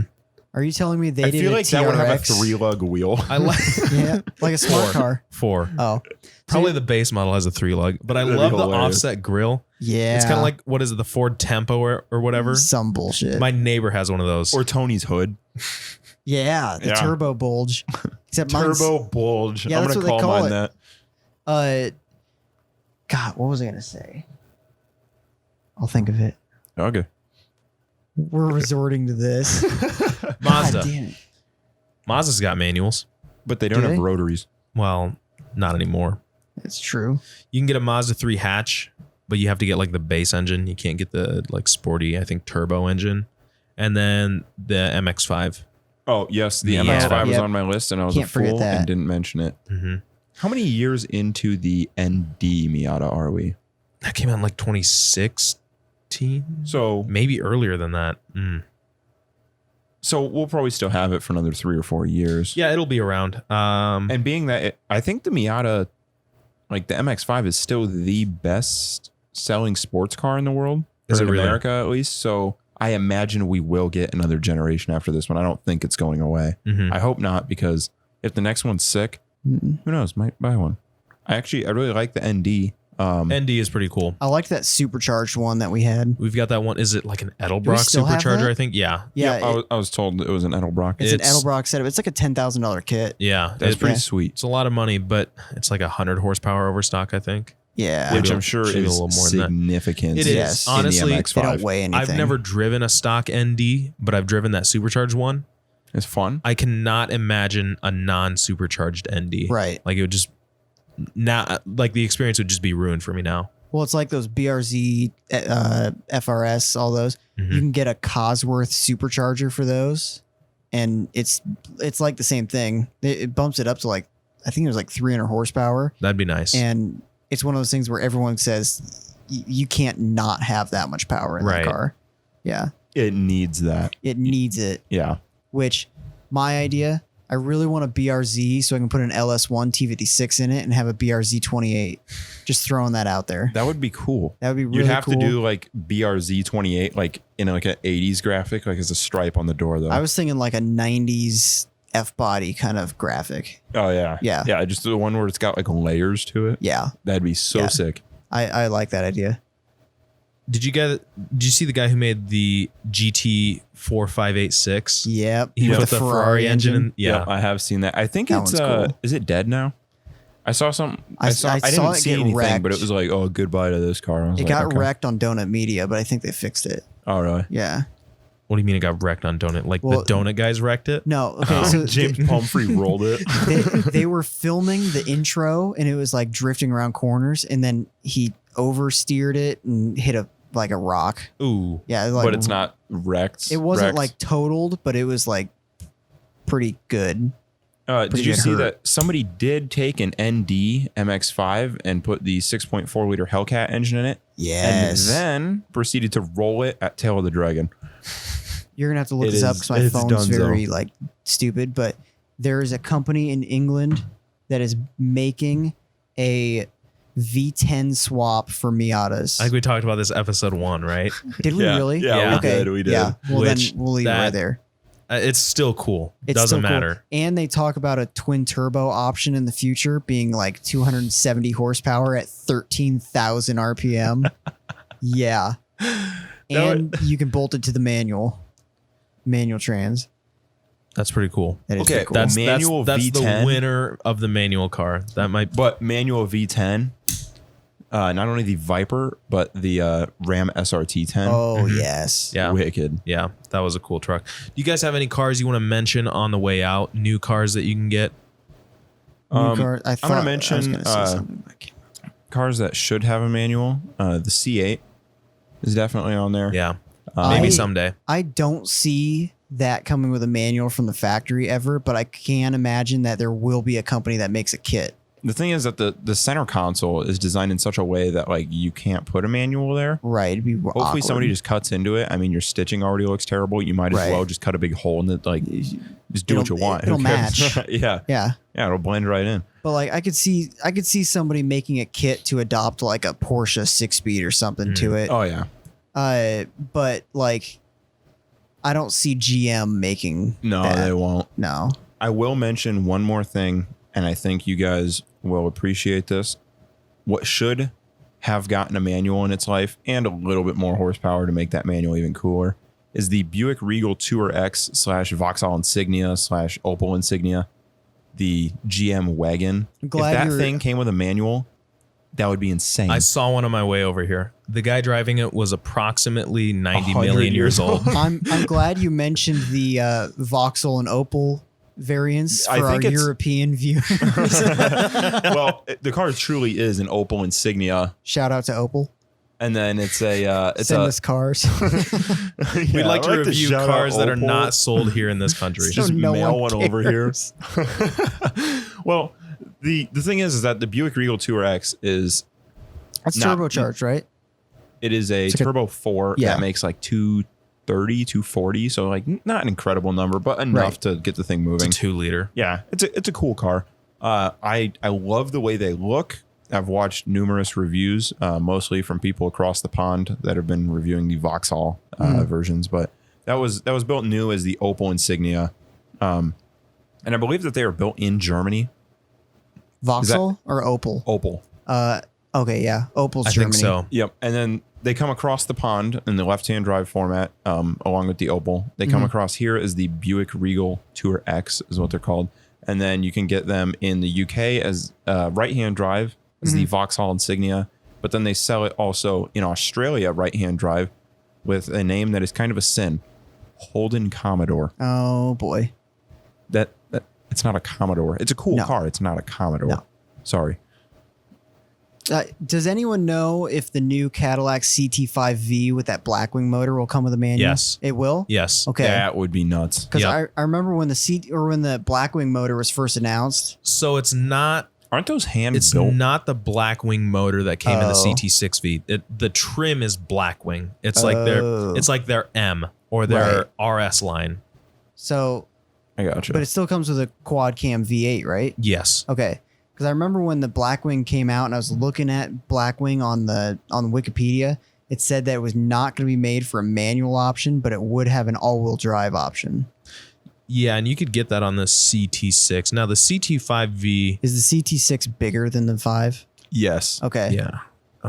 Hold on, because I gotta look this up now. I think it works almost as if like 5 Series versus. Right. It makes sense. Oh. Okay. Although I'd compare the CT6 more to a 7 Series. I take that back. So the new car is powered by the same supercharged V8 that was in the CTSV. Right. So the So LT that- motor. Yeah. Not the quad cam. That's the LT1. I think it's an LT5 is supercharged. Okay. That's the one that's like a Z06 motor. Okay. Except it's Cadillac, so they like bump it up. Is that Put the a North Star Z06 badge motor? on it. Yeah. Okay, Because because the LT1's not supercharged. and the LT4 was in the Camaros. Might have been an LT4 instead. I'm Okay. not sure. Yeah. I stopped paying attention once I stopped paying attention to LS's. Okay. Yeah. Yeah. The Camaros with the supercharger, they have the LT4. Yeah. I think it's the same because I think the only LT5 is that quad cam one from the 90s. Mm, But they don't come with the Blackwing motor yet. no. No. And Is that yet with an asterisk? Do we know that that's coming? Or is this That's- just something that we. it's tough to call hope- because that's that turbo V8 that they had for the It's like a twin CT6V. Yeah. Yeah. Hot V, so the turbos are in the V. Yeah. Turbos are right in the middle, Yeah. Really? Mhm. Yeah. like an Audi. That's pretty Kind cool. of. We got one of those at that Cadillac dealership I worked at. Yeah. Came from the factory. They dropped it off on the truck. Knock from the factory. Well, Needed they're it- they're hand built, aren't they? Yeah. Needed a new engine. You guys want to guess? 20. Price? Yeah. Is it of a is it new 20 engine. for? Oh, just the engine Yeah. or installation? Just and the everything? engine. I think 20 is a good bet. 33 grand. Holy shit. When can we get the Blackwing crate motors? Start When dropping you them have in 33 anything. grand. Oh my God. What's the angle of those motors? Those Do are you know? 90, aren't they? 90s? Okay. Yes, there are 90. If you're going to put turbos in the middle. Yeah. Well, I was going to say, I can't imagine Chevy doing anything but a 90. Right. Cool challenge, 30-degree V8. Well, it's like You're the, talking VR8 now. VR8? At 30 degrees, I feel like 30 you'd share a head. Oh, yeah. Well, it'd be like the, what's that Hayabusa based V8 that's a 72 degree V? Because why not? That's the one that shakes itself apart. Yeah, anything under 6,000 RPM and it's killing itself. It's terrible. It's just terribly balanced. Yeah, because 72 degrees, it's horrible. It's stupid. Yeah. Real quick before we end, I wanted to mention the Genesis G70. Oh yeah. These are a cool little car. You can only get the manual with the 2-liter turbo 4 in rear-wheel drive spec. It's 252 horsepower, but it's an in-house built gearbox. Genesis makes it themselves. That's cool. Yeah. I will say I saw one of these actually in the Orlando airport a year ago, and the one that they had on display, very interesting choice because it doesn't appeal to your mass market in an airport. Right. Was manual. I noticed that because I was at the Orlando International Airport, and not Orlando, Jacksonville is where I was, the Jacksonville Airport, and I remember looking through the window. I was like, "Oh, this is kind of a cool car," and it was in like a nice kind of gunmetal gray. I was like, thing caught my attention. I'm looking at it, and I look in, and I see it's a manual, and I'm like, "What the hell?"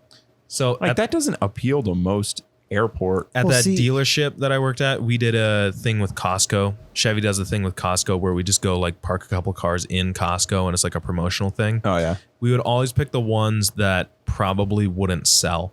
So we'd pick one with like a weird color or like a weird spec because, if it's a car that's going to sell, we're going to want it on the lot so that we can get rid of it. Right. If it's a car that's probably going to just sit on our lot and not do anything else, we might as well just take it down there. So we had like that ugly sunset orange or whatever on like a Equinox, which is a terrible color. Yeah. It's very strange though, because it's like someone's going to walk by and think, wow, that's weird as hell. I feel like that doesn't promote Chevrolet or the dealership very well. The thing that promotes it, at least as far as the Costco thing went, was if you're like a Costco member, you get like $2,000 off on your car or whatever. Oh, okay. Yeah. Well, So, and you can't blame yourselves for that. You really should blame Chevrolet for painting an Equinox orange. Yeah. Or just making the Equinox. But I think with the whole airport thing, anyone that's going to notice it's a manual is going to like the manual. Anyone that's going to want the automatic is going to go, I don't know what that They're is. going to look at it. And that could have been a corporate thing. Maybe it wasn't even a dealership who put it there. It could have been just a Genesis corporate thing. Yeah. It either could have been a corporate thing or, like Tony said, it could have been something to where everyone assumes a car comes in auto. Right. They might, manual buyers, if they looked at an auto, might think, oh, yeah, whatever, it's another car, not knowing you can get it in manual. Whereas an auto buyer might look at the manual and think, oh, I bet it comes in an auto too. I don't think there is a car that just comes auto. The Civic Si? Or you mean just comes Or manual? just comes manual. Yeah. Civic I knew SI what you meant. and I knew the what you Civic meant. Type R. Those are the only ones that I Really? can think of. Yeah. You can only get those with a manual. No automatic option exists. There's plenty of cars that used to exist that were manual only, but I Right. think as far as new cars go, that's all you can get. So, SI. I'm curious about this. 6-speed manual. Huh.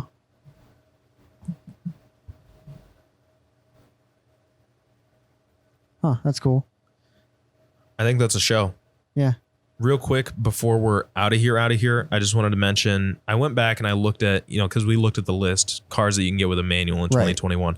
I went back, I looked at 2018, 2015, 2010, and it's kind of sad to see the list get shorter and shorter, but cars that have lost their manual, in 2018, you could get the Audi A5 with a manual. You get the Honda Accord with a manual. Obviously, you get the Corvette. Back in 2015, you could get the Acura ILX. You get the Buick Verano Turbo What the? with Are a you manual. kidding me? I'm serious. That's awesome. I don't even know what the hell a Buick Verano It's like is. a whale car. It would be dead this year because Buick's selling them now. The Buick Regal GS came in a 6-speed manual. Can you still get it with a manual? I think until they're gone, because you can still get them right up till the end, although Buick sedans are effectively dead. Right. Do you know if they're still being built or if they're just the ones left on the lot? Do you guys know that doubt it. specifically? I didn't Well, realize. I don't know. Well, I guess I don't really know. Everyone's cutting on There stands. might still be a brand new manual Regal sitting on a lot somewhere. Huh. Could be. You see, I think last year it was gray. There was a Cruise hatch diesel manual for sale in Omaha. Chevy Cruise? Yeah. I know a guy that daily drives a manual diesel Cruise, although it's a sedan, not a hatch. Yeah, that's just one of those goofy specifications. Oh, yeah. And it's probably just sat there for a long time because there's not really anybody looking for that. Right. Yeah. It's a hard sell. Going back to 2015, after the Buick Verano, you could also get the Audi R8 with a manual. Can't do that anymore. Same with the Audi A4 and the Mitsubishi Lancer. And then back in 2010, this is taking it back the furthest I went, you could get just about every BMW, almost their entire lineup with a manual. You get the Viper with a manual. Most of the lower tier Volvos came with a manual. No Volvos with a manual anymore. Oh, that's a bummer. CTS-V, remember this is 2010, so Cobalt and HHR, you get those with a manual. Yeah. The Cobalt SS only came manual. Oh, it did? Right. Yeah. Okay. You get most Hyundais, the Infiniti G37, most Kias, the Lexus IS250, which that one I didn't even know about, Mazda sedans, the Mazda RX-8, and lastly, a lot of Saabs. Of course. Could you get the Saab? Which one was the sedan? The 9.3 or the 9.5? 9.3. 9.3. Yeah. Could you get those in a manual? Because I've always thought that those things are cool. I think you could get most Saab. I think you could get any Saab car in a manual. Also, isn't the final Saab the same thing as the final 9.3? To me, it looks like a G6 / Saturn Aura. Is that Okay, so here's the thing. is it the same platform? Saab was owned by GM Until 2009. well, until they went defunct. Yeah, GM sold them, and then I think they tried living on their own until 2011. They died. So I've heard that a 9.3X or something is similar to a Cobalt, like a Cobalt. What's the one Turbo. that's a WRX? Okay, 9.5, the 9.2X Aero. It's a WRX wagon with a Saab front end. That's the Subaru. Yeah, the Subaru. Yeah. I do know that thing because I remember I saw one of those things. I'm in a Facebook group called Obscure Cars, and somebody posted that. I was like, what the? I thought it was a front clip swap at first. And people started talking about like, oh, wow, I haven't seen a Subaru in forever. And I'm like, what the hell? So here's the thing. A Subaru. It's a Subaru. It's a Subaru WRX wagon. Most of them were automatics, and most of them had a really ugly two-tone tan leather interior. That is awesome. And some of them have a black leather interior, and I really want that for my WRX. There is a special place in my heart for Swedish cars. Yes. Volvo and All Saab. 4 of them. I think someday we'll need to do a show. It'll be a short show. Someday we'll just need to do a show where we just talk about like Volvo. We'll just talk about Saab. Koenigsegg's. That's it. Oh, the other Saab was the 97X or something. Is I it don't the know. SUV? It was a Bravado. Oh, yeah. Yeah, it was a Oldsmobile Bravado. Bravada. The Bravada, old whatever it is. Bravada. And Man. but I'm pretty sure it had it was an LS. It's like a 6-liter LS in it. That's right. Yeah. Yeah. You So get the big V8. You get the big V8 and it was all-wheel drive. Could you also get that in the Bravada? I don't think I so. Just don't the know. I don't. Either way, I'm going to find one of these things. I'm not an SUV guy, but I want It a 6-liter might have V8 in an been. SUV. It might Wait a have been a minute. Trailblazer. Trailblazer SS? Was it maybe the same thing as that? It might have been that. Yeah. I'm I gonna thought look those it up used now. the 5.3. Some of them use 5.3. Some of them use the 6.0. They use like an LQ9 or something like that. It'd be funny if you didn't get to choose which This is one. getting and it way was- too technical for this. you pulled out LQ9 and I'm like, what is that, like some weird like I don't know, DJ? It's a disease. LQ9 Yeah, I have an the DJ. L76, which is I'm an tired of L77, There's an LQ4. but without flex fuel. Oh my god. There's a lot of L's. Is this what happens to you guys' brains when I say BMW N52? Exactly. This is when you No, guys are talking BMW. This is exactly what I I get heard. like basic BMW stuff, and I know M20s now. Those are dumb. Yeah, like the I'm trying to think of something that would just make Tony's brain melt. So Like lem- an E39 with an M54 or an I like telling M62 people- TU. Yeah, I have an a- M62 B44 TU. Sometimes I tell people that I have a 1989 BMW 325i. It's an E30 with the M20 B25. So let me blow your minds here with Chevy engines. LSs, there's the new small blocks, and there's also the old big blocks are all LSs up to like LS7. There's Okay. like LS4, LS5, LS6, LS7. Yeah. And there's the new LSs that there's up to LS9. The small blocks all had like their L designation. Then there's LT1, LT5, LT4s from the 90s. Then there's LT1s, I hate that they- LT4s from the 2000s. That confused me at first because I didn't know that they brought the LT back. So I remember I was talking Right. to Jake because he went to the Chicago Auto Show with you. And he was like, yeah, this new thing's got an LT1. I was like, that thing's like that's a 20-year-old engine. I was like, what the hell are you talking about? OptiSpark. Yeah, I was like, they're putting an OptiSpark in the new Camaro. Well, and that made it a nightmare for me to find parts for my LT1. Oh, yeah. Because I'm like, I just want Yeah. small block Chevy parts. I don't want any of this nasty shit. Mhm. Also, there's the engine list for that Saab 97X. 4.26. I Is that a V6 or an I think it's inline? an inline 6. It's the Atlas engine. Oh, the Atlas engine. That's Yes. right. Which Atlas engine, I love it. They're garbage. I don't know anything about them other than it's kind of LS-ish. Is it? A little bit. I think the architecture's similar. Yeah, this thing looks like a pile of shit, but it's got Yeah. 390 horsepower, so I'm Right. probably going to try to buy one. Yeah. And I think they're significantly cheaper than a Trailblazer SS. Yeah. And it's If the you same can thing. find one, though. If you can I mean, find one. Not a lot of people have them. They have that Atlas inline 5 too, Yes, right? it's modular. So they have a 4-cylinder, they have a 5-cylinder, That's they have a right. 6-cylinder. Mhm. it looks almost decidedly Chrysler. Like, it's so ugly, you'd think it's a It's Chrysler really product. Just take a ugly. look at that thing. Like, when you look at that and you think, like, yep, some It guy looks like at a Chrysler made Sebring that. SUV, the Sebring Cross. Well, you know, Sebring Cross Cabriolet. it looks Chrysler because it looks 10 years older than it actually is. Yeah, that's why it looks like a Chrysler. Anytime I see one of those ugly ass Sebrings rolling in, I'm like, dude, a 4th gen Camaro. Jesus. Or it's like Jake's van. It's like, it's from the 2000s, but it looks 90s as hell. Right? Yeah. The man van. I like how there's a picture of one and it's got the grill circled and then just like a piss load of stars around it for no reason. Like, Yeah. Damn Swedes. That's period correct. Yeah. Well, it's like that's the same grill and everything that's on the 9.3s and the 9.2s.